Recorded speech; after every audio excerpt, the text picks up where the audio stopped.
introduction. Well, what is a knowledge worker? Let me give 3 illustrations. I'll give extreme illustrations. Why?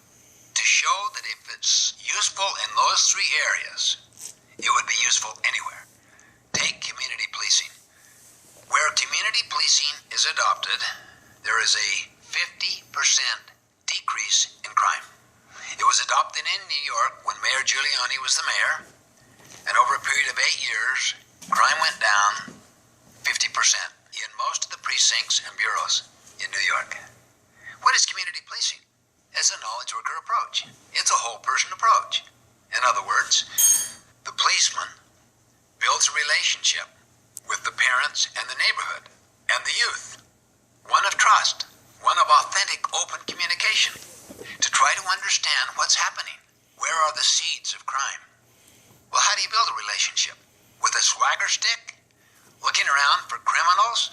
No, you've got to be a person of high moral authority, a person who knows how to build relationships, who is trustworthy, and who helps build a partnership with parents and others to prevent crime and to create mores and norms inside that particular community that has a zero tolerance for crime.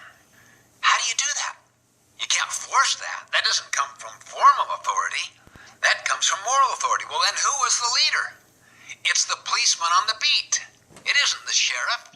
It's not the detective. They're servant leaders. Their whole purpose is to enable the real leaders, those with moral authority on the front line, to build those relationships and to have that kind of creative opportunity to be flexible, to be resourceful, to be ingenious, to do whatever it takes to prevent crime as well as to catch criminals.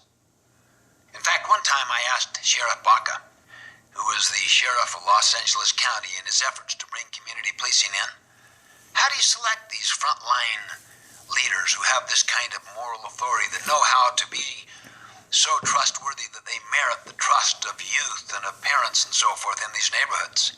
You know what his answer was? Number 1 criterion: they are convincingly good people. Now you think of that. He's talking character. He's not talking skill set.